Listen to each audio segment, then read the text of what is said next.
নমস্কার বন্ধুরা, আমি সন্দীপন রান্নাঘরে সবাইকে স্বাগত। তো আজকে যে রেসিপিটা নিয়ে এসেছি সেটা হচ্ছে বাটার গার্লিক চিকেন। তো দেখো কীভাবে বানালাম।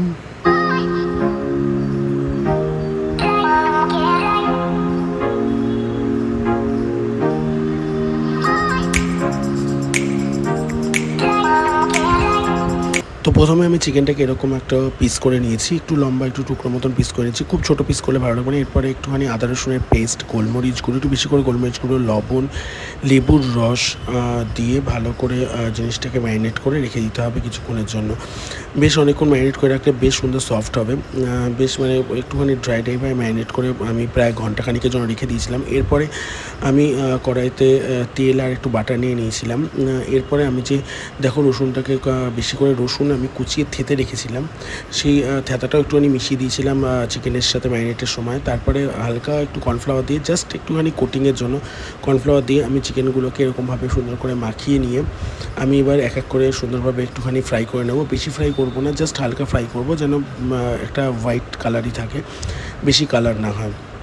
প্রথমে আমি কড়াইতে করছিলাম, বাট কড়াইতে ঠিক ভাজাটা ভালো হচ্ছিল না, সেই জন্য আমি পরে ফ্রাইং প্যান ইউজ করে নিয়েছি। যেহেতু ফ্রাইং প্যানে ভাজাটা বেশ সুন্দর হয়, দেখো এখানে ভাজাটা বেশ মানে কেমন একটা হচ্ছিলো, এই জন্য আমি ফ্রাইং প্যান ইউজ করে নিয়েছি। তো ফ্রাইং প্যানে আমি সুন্দর করে একটু একটু অল্প অল্প করে ভেজে নিয়েছি। চিকেনগুলো সুন্দরভাবে সেদ্ধ হয়ে যাবে এবং খেতে বেশ সুন্দর হয়। একটা গার্লিক আর বাটারের একটা সুন্দর। এরপরে আমি ওই কড়াইতে বাটার দিয়ে দিয়েছি, দিয়ে তার মধ্যে রসুন, যে থেতানো রসুনগুলো দিয়ে দিয়েছি। একটু বেশি পরিমাণে রসুন দিতে হবে, কারণ এই রান্নায় রসুনের গন্ধটা বেশ সুন্দর লাগে খেতে। এবার রসুনটা হালকা ভাজা ভাজা হয়ে আসলে আমি ওই 1 টিস্পুন মতন কর্নফ্লাওয়ার দিয়ে আমি বেশ ভালো করে ওই বাটারের মধ্যে আর রসুনের মধ্যে কর্নফ্লাওয়ারটাকে ভালো করে নাড়িয়ে নিয়েছি।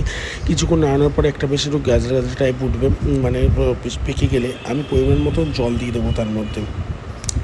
তো দেখো সুন্দরভাবে রসুনটা বেশ ভাজা হয়ে গেছে, আমি পরিমাণ মতন জল দিয়ে দিয়েছি। এবার জলটা ফোটা পর্যন্ত অপেক্ষা। যতক্ষণ জলটা ফুটছে আমি ততক্ষণ একটুখানি ঢেকে দিয়েছিলাম জিনিসটাকে, যেন তাড়াতাড়ি ফুটে যায়। এরপরে দেখো জলটা প্রায় ফুটে গেছে এবং বেশ গামাখামা হয়ে গেছে। এবার যে আমি চিকেনগুলো ভেজে রেখেছিলাম সেই চিকেনগুলো দিয়ে দিয়েছি। ও আমি বলতে ভুলে গেছি, তার মধ্যে আমি একটুখানি অরিগানো দিয়েছিলাম। অরিগানোর টেস্টটা ম্যারিনেটের সময়, বাট অরিগানোর টেস্টটা বেশ সুন্দর লাগে। এরপরে দেখো আমি কতগুলো কাঁচা পাকা কাঁচা লঙ্কা কেটে রেখেছিলাম সেগুলো দিয়ে দিয়েছি। দিয়ে এবার হালকা গ্যাস হালকা করে আমি নাড়বো যতক্ষণ না এটা পুরো ড্রাই হয়ে যায়। ড্রাই হওয়া পর্যন্ত ওয়েট করবো। আমি তার মধ্যে একটুখানি অরিগানো দিয়ে দিলাম আবার, এবং নামানোর আগে আমি ধনেপাতা ইউজ করব। তো যতক্ষণ আর ড্রাই না হয় ততক্ষণ, আবার বেশি ড্রাই করলে আবার হয়ে যাবে, টাইট হয়ে যাবে বেশি। আমার প্রায় কমপ্লিট। এরপরে আমি ধনেপাতা কুচি দিয়ে জিনিসটাকে নামিয়ে দেবো। এটা খেতে খুব সুন্দর হয়।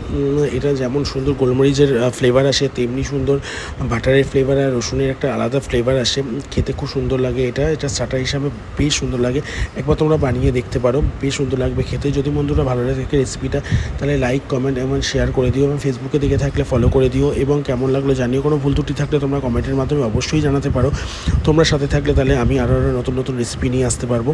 তো এইভাবে সাথে থেকো, পাশে থেকো বন্ধুরা, ভালো থেকো তোমরা। নমস্কার, আজকের মতন এটা।